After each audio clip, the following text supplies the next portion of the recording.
Hello. My name is Dr. Tiffany Ross. I am a marriage and family therapist and a relationship expert. And our coaching and consulting agency focus solely on teaching women how to heal and recover from traumatic relationships, specifically emotionally traumatic relationships. So get on in here. Today, we're going to talk about a very popular topic that I see surfacing everywhere, gaslighting. A lot of women want to know, what is gaslighting. So we're going to talk about that a little bit today. And we're going to specifically talk about, like, is your partner gaslighting? Are you being gaslighted, or are people gaslighting you and you don't know anything, you don't know that they're gaslighting you? Then come on in here, you want to talk about this. So last week we talked about the emotionally difficult relationship, and we specifically dealt with the topic of, or the myth that is, of doing hard work in relationships, or breaking that hard work mindset. Because a lot of people think that you have to work hard in a relationship in order for a relationship to do well, and that's not true. If you're always working hard in your relationship, then that's a problem. That's a key that there may be some other things going on in that relationship that may need a deeper look. So you want to make sure you go back, check out that video. And the week before that, we talk about exactly what is the emotionally difficult relationship. So go back and check out those videos and hop back over here, and let's continue our conversation on what is gaslighting, or is my partner gaslighting me. So let's start here. It's not all in your head. It's not all in your head. And I know when we're talking about gaslighting, a lot of times we're connected to narcissistic personality disorder or narcissistic behaviors, and they are in that same family. But you could also be gaslighted by someone who is unhealthy, because there may be behaviors that they just haven't learned or not healed from, or not have been told that's not how you interact, and here's the correct way to communicate with someone. So just because someone is gaslighting does not mean that they are narcissist. I know we hear that so much. That concept of being a narcissist gets thrown around a lot. But narcissistic personality disorder is an actual disorder. It is a diagnosable disorder. It's a personality disorder that is characterized by a lack of empathy, in a people or a person having grandiose thoughts of pretty much that they can do no wrong, and that they're their own star of their own show all the time. They're at the center of their own stage all the time. And there's some other things that go into narcissistic personality disorder that I won't get into, because that's not the topic of this conversation. We're talking about gaslighting. But couples or people who are in emotionally difficult relationship will also have experienced some gaslighting, which can turn into a form of emotional abuse, and we'll talk about that a little bit. So, as I was explaining a little bit ago, is that you can have gaslighting behaviors inside of a relationship, and the relationship just be unhealthy or toxic, but it does not mean that that person has narcissistic personality disorder. It does not mean that. It absolutely does not mean it. Now, the person can have or exhibit some narcissistic personality behaviors. They absolutely can, but it does not mean that they have narcissistic personality abuse, and they may be gaslighting. It does not mean that they have narcissistic personality disorder. So I wanted to put that out there, because a lot of people don't know that, and I hear a lot of people talking about, is he a narcissist? Is he a narc? And I hear that thrown around so loosely all the time, and that's not true. Sometimes people are just not taught how to interact. They're not taught, how to show empathy, or to have empathy for other persons. Empathy is some things that can be, can be taught. You can learn how to have empathy for your partner in therapy, or working with and healing from old trauma, old wounds. You can learn to connect and partner with your partner. You can learn some of these things. You can overcome some of these behaviors. But personality disorder is a little bit different. So, partners who are in emotionally difficult relationships may experience unhealthy behaviors from their partner that may not be easily detectable in the beginning. I explained this in one of the other videos. I think it was the one where we were talking about how doing no, it was the one we were talking about emotionally difficult relationships, traumatic relationships. and how sometimes in the beginning you do not detect that this person is unhealthy in the beginning, because we all have on our rose colored glasses in the beginning, and we all put forth our best foot and our best efforts. We don't want this person to see our flaws in the beginning, because if they see our flaws, they may run away. They may never talk to us. They may never like us, and they may not. So we all do, in some degree, put our rose colored glasses on in the beginning. We look over some things. We miss red flags that we should really pay attention to. This is why I push the importance of having accountability systems with you when you're dating.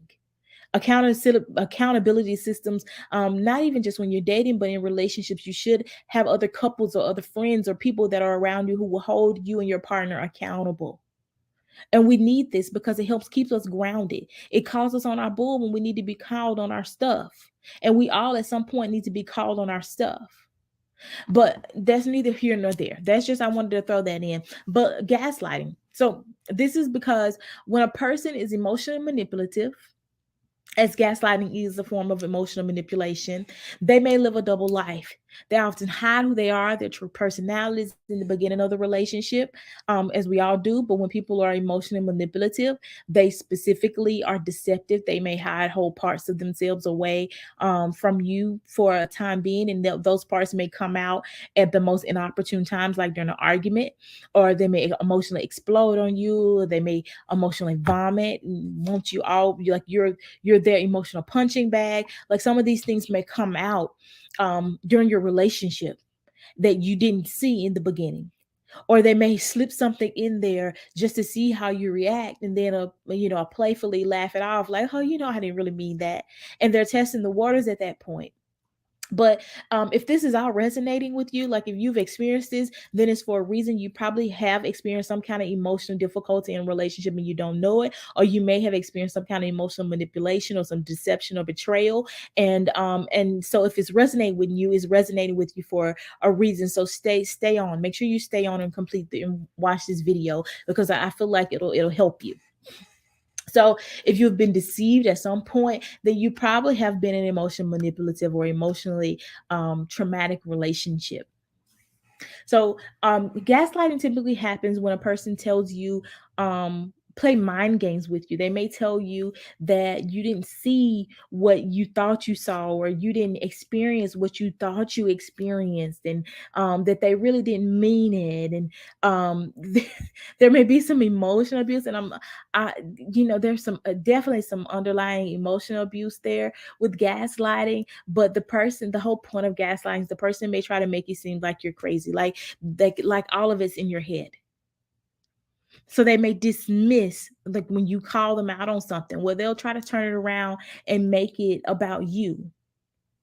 So their justification leads back to maybe blaming you. So the person may not always accept the blame. They may not take responsibility for their behavior. They may turn those behavior around and try to make their behavior, their poor behavior, be because you made them. Like, you made me do it. I hadn't did this in any of my other relationships. It's just with you. It's something about you that make me react to, this negative way. You pull this out of me.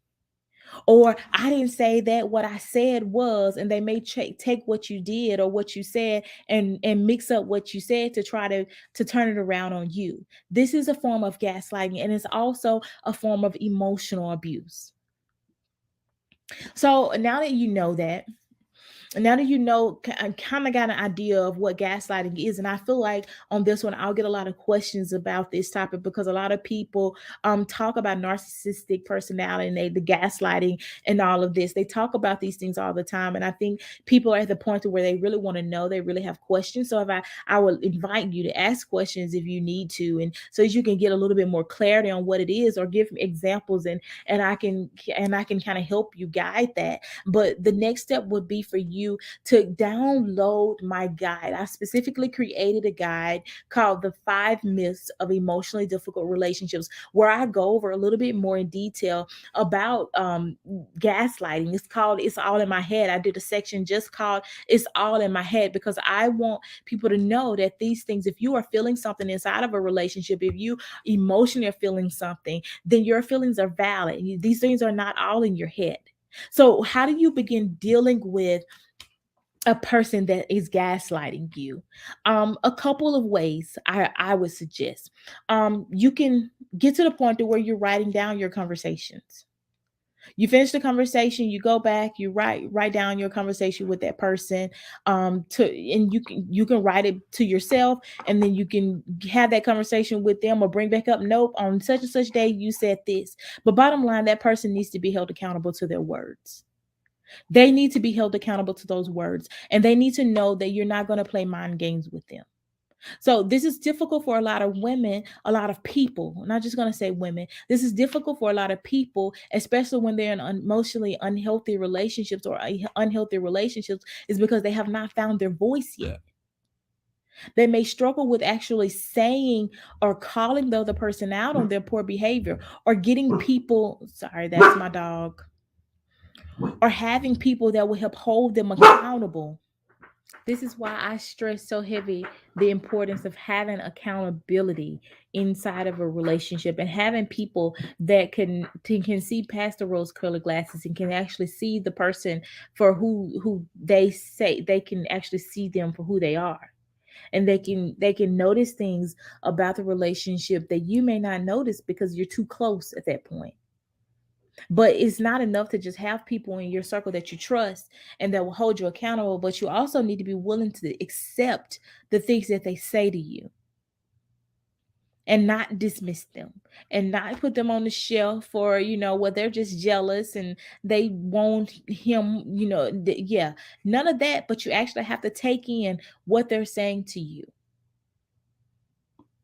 So, download the guide, download the free guide. I'll link it here in the description below. It's the 5 myths of emotionally difficult relationships. And go back, check out those other videos. Part one, the emotionally difficult relationship, signs of the emotional difficult relationship. And then part two, when we go into talking about like why doing more, doing hard work, the hard work mindset does not work in relationships. So it's been great. Great talking to you guys on tonight. And I'll see you next time.